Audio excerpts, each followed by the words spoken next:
thank you so much for tuning in to another episode of Watch Stuff with us. I'm JD. I'm Katie. And we are covering episode 9 of The Pitt, the great show that is on HBO Max right now. So if you are enjoying this review and the show. And this mug. And these mugs, please hit that like button, hit the subscribe button, drop a comment below, and hit that notification bell so that you can be notified each and every time we go live in 2025. So let's get this review going. So the episode started off where we had the cliffhanger from, well, not the cliffhanger, but we had all the feels from the last episode prior. This show isn't like the entire show is a cliffhanger. It really is. It just kind of keeps rolling because it's still the same day. Yep, all one day. So we had just gotten over the fact that the little girl passed away because of the drowning incident. So we were feeling a little heavy about that. But we don't get to feel heavy about it for long because there's so much drama and so many patients to see. Yep. Couple being these two women that decide that they're going to all out brawl. Duke it out. In the waiting room. Yeah. Yeah. And over vaccines and masking. Yeah. So yeah, the background behind it was there was one mother who just offered a mask to the other one's child. And then that one that got the mask offered to them, their mother took offense to them offering that mask. So then they somehow turned into an all-out brawl. And I mean, like, I hate that things like this are prevalent, but this is another nod to the great production work on this show to just put out there that, like, this is a situation that's totally plausible. Like, I completely could see this happening. Bring about the 2020 vibes again. Yeah, man. Should we or should we not wear a mask? And should we or should we not vaccinate our children? It's just that I don't even get involved in that.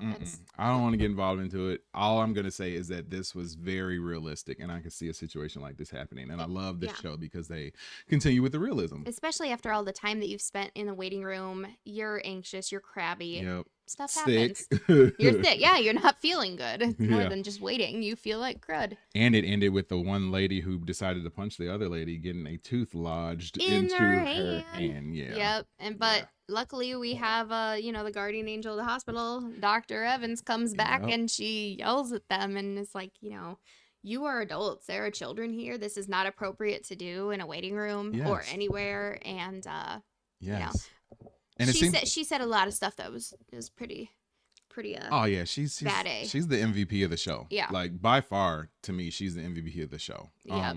And I think that she has this nature about her that's extremely calming. And on top of being calming, she's knowledgeable. She knows how to deal with people, and she doesn't ever seem like a pushover, but she still has that human compassion that comes out of her as well. So, like, that's a tough combination. Because usually you get people on either side of that fence. They're either, a hard butt or they're overly compassionate. Yeah. And I think that she is able to ride the line between both of them very well. And that's why she's exceptional at her job. Yep.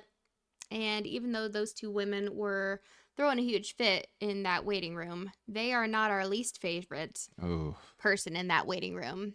And that would be the man who is named Doug Driscoll, and he has been having a tantrum since he got there for having to wait. He is, crying. He is the ultimate baby of the room, and I don't even know if they've disclosed what's even wrong with him. He says he thinks he has had a heart attack. It's a silent one, and he just kind of keeps saying things to try to get back there, but I don't know what the real reasoning is for him being there. However, he is very rude, beyond rude. Rude to everybody, especially especially one of the nurses there. That would be Nurse Mateo. He's very rude to him because of how Nurse Mateo looks.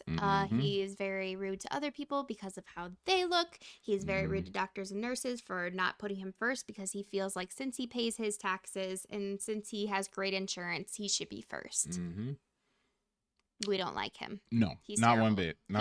He's very terrible. There's one thing that I can say that's cool about this show too, is that we get to it at the end with everything that happens. But I feel as though that's probably the end of that story with him. And it really led to nothing. Like, a lot of times you have shows where you would think that, like, okay, as an avid TV watcher, watching this episode unfold, I see that he's going to have to sign a waiver to leave the hospital. Correct. The Saying first thing that pops in my mind, treatment. saying that he doesn't want treatment. The first thing that pops in my mind is that he's going to walk out of here and something's going to happen, and then they're going to have to bring him in and treat him.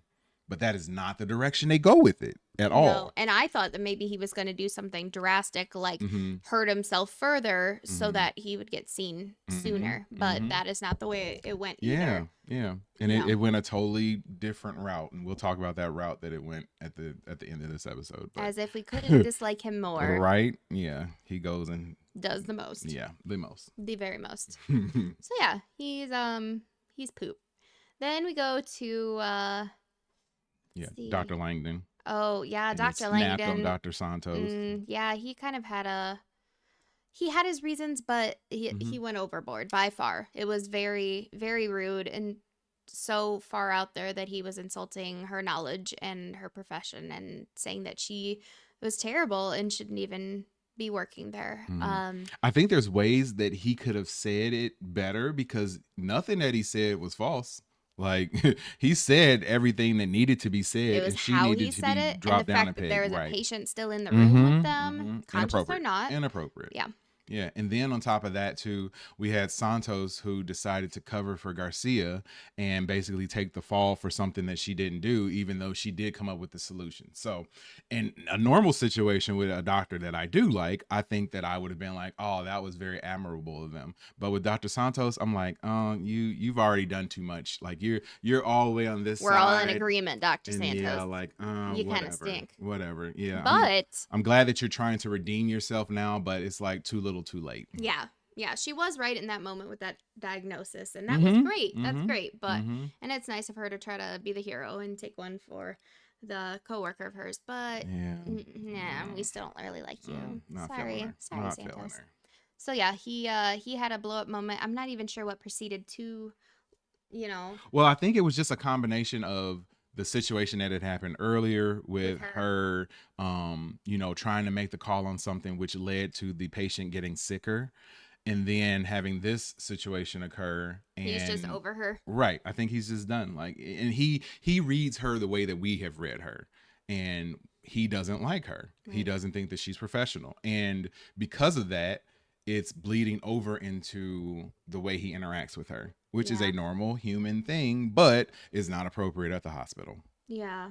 Like, you can, the way that Dr. Robbie does after this, and that he sees Dr. Langdon and says like, hey, no, stop, come here, and like pulls him over to the side and then talks to him and sort of gets in him, but that's how it should have been handled in the first place. That's how it should have been done. Yep, that's exactly how it should have been done. And I think that Dr. Robbie is professional, and he was also teaching a lesson like, hey, this is how you need to do something like this. When you need to have a conversation with somebody who you don't like what they're doing, this is how you do it. Not in front of a patient, not get into a shouting match, not cursing. Like, none of that stuff is appropriate. You got to keep it professional. It's a workplace.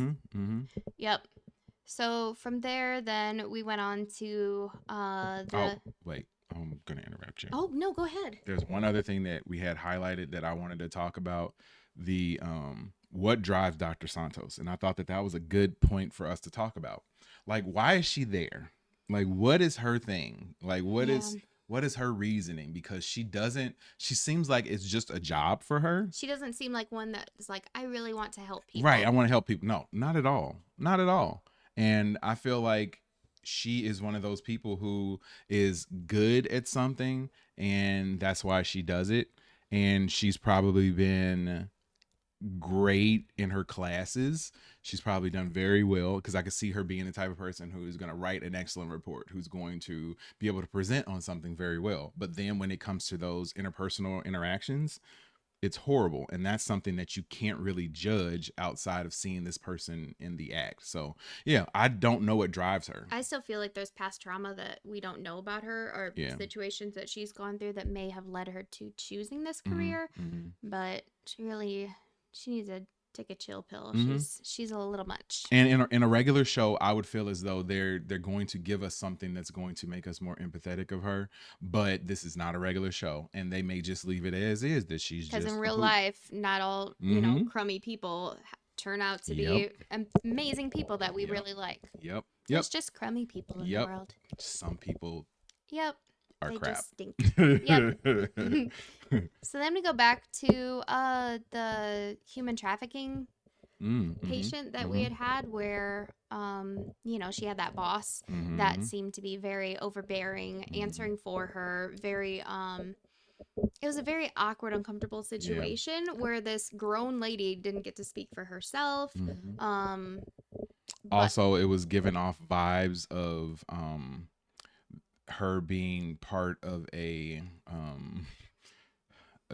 that she was a sex worker. I can't really figure out some PG-13 way of saying it, and I guess just saying what it is okay enough, because I didn't say anything bad. But that she was doing this stuff at least partially against her will, and it had Dr. McKay's spidey senses tingling, and she also went to go get Dana and have Dana help to try to coax this woman into admitting that there was something going on. So like they did extra tests, they were sort of like alluding to different things and saying different things behind the scenes. Pulled her away from her boss, so they could have that heart separated. Right. So you had that going down, and it's interesting to see how that eventually unfolded and turned out, and that she didn't really want any of that stuff, and she did take the pen. There was explain the pen. So the pen was a hospital pen, but it had information inside after you took the pen apart that had the phone number for an emergency call. I'm not sure if it was just for those being like trafficked or those in danger, or what exactly the number was for, but to get help. So that was like a secret way to kind of give people the resource to contact somebody that can help them if they want help. They tried handing her all these flyers, pamphlets and things when she was there in front of her boss, and her boss was like, no, we're good. But luckily with the pen, that was a little more like on the DL. So we're glad that she took that, and hopefully she gets the help she needs, because if she needs the help. Now that was my if she wants the help, because there you she go. seems I don't know. That was the other thing that I thought in this episode too, and it was the same sort of vibe that Santos had, but it was more professional. Like we had the other episode where Santos felt like the child was being there was an adult that was being inappropriate with her, and in this episode you had McKay trying to get someone the help that she felt that they needed. There comes a certain point in time though where if a person doesn't want your help, you just need to let it go, and you can't force it. And I felt like she was kind of forcing it at certain points. And if this is your life and this is what you want to live and this is what you want to be, and I've tried to subtly hint at it, there's no way that this woman didn't understand what she was hinting at, and she doesn't want to say it. You got her alone and she still doesn't want to say it. You just kind of got to let it go. And you can take a victory, take a dub by her keeping the pen, and hope that maybe in the future she's going to use and knowing that you did all you could to help her at that time. But don't become overbearing. And I felt like McKay was kind of getting overbearing with it. She was a little bit, but she really, really, really wanted to help her. So she had a good interest. But now get to the point with my boy Whitaker and his shining moment of the show thus far. Oh, sweet Whitaker. I feel like we haven't seen him too much until this episode. I think maybe he was still trying to figure out Scrubs, but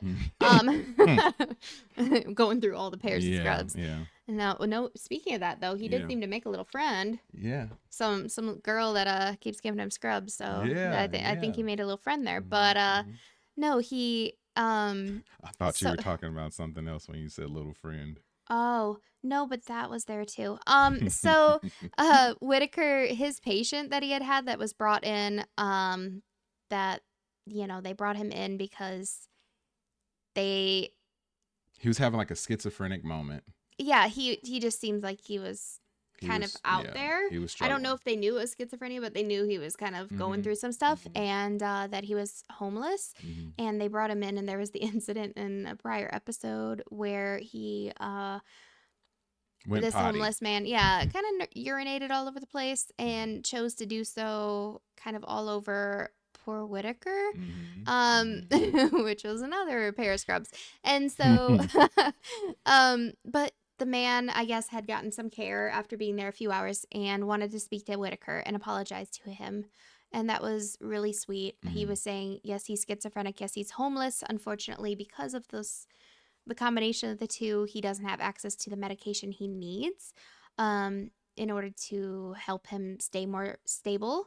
And so they came up with a little plan to be able to help him get his medication. They are going to take it to him every month. And so that can help him keep his sanity a little bit and feel better about himself and might help him get on a better track.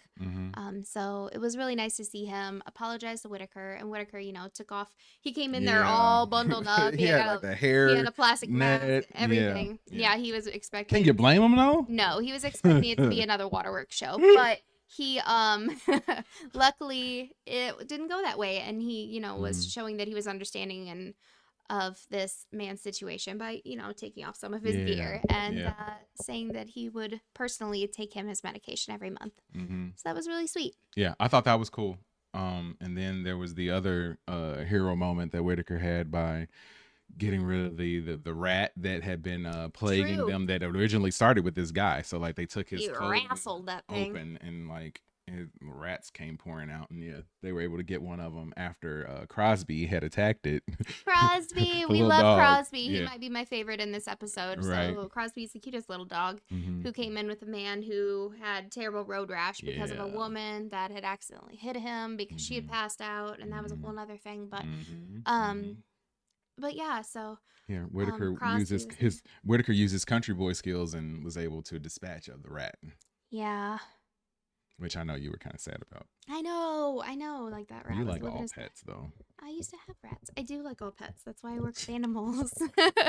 But yeah, so Whitaker, that was, he did good. That was his little moment in the show. But then we move on to, what was the little pup's name again? I forgot his name. Crosby? Yes, thank you. Crosby. Brain fart. So Crosby, cutest little pup. He ended up being cared for kind of in the patient lounge, or no, the staff lounge, by Dr. King. She was hanging out with him and giving him love and stuff, and he almost was turning into a therapy dog. And so then the part that I liked about that was that Crosby was allowed to be there, and then they even brought Crosby over to care or to while his owner was like getting the pieces of pavement removed from his leg. They were like, they brought Crosby over dog. there. Yeah, they all were like, yeah, it's fine to say he's a therapy and I thought that was cool because that's something that they didn't have to do, or but it just dog, right. Yeah, and it was something they didn't have to do, and it was a way of showing that they were able to still be empathetic of the situation and sort of bend the rules in a good way. We've seen them also kind of bend the rules in a skeptical kind of way. So seeing them do it this way was pretty cool to me. Yeah, and Crosby also helped Dr. Langdon after he had his blow up to kind of deflate and get some cuddle time in. So that was really cute. Yep. Then there was so they all had a big debriefing after that young girl passed away from the drowning incident. And so Dr. Robbie had called them all in a room to be able to talk about it and kind of having it be a learning experience and give everybody a chance to kind of have a moment. And that was cool to see too. And I like that Dr. Robbie sort of leads these sort of things, as he's that's his job, right? But he has done this more than anyone else probably. And he talked about how he had his very first patient on his first day that he lost in a very tragic way, and that he still he got emotional about it then, and this is like years later. And he got emotional about it, and you see that sort of pain and that sort of burden is still something that lingers years later. It stays, and that has to be so tough. Despite all the therapy you could do in life, you're still not gonna forget things. So if something hits home hard, then you carry those emotions with you. Right. But yeah, that was a sweet moment. But then there was a not so sweet moment. Oh wait, hold on. I'm gonna discuss one more thing prior to that. Yes. So there was that lady that had been in the hospital. She had admitted herself because she wanted her son to be seen. This was in the first episode. Yeah, one of the first few. Yeah, she wanted her teenage son to be seen because she thought there was some stuff going on with him that was scary and illegal. And so she wanted him to be seen, but he kind of caught on to that and had left.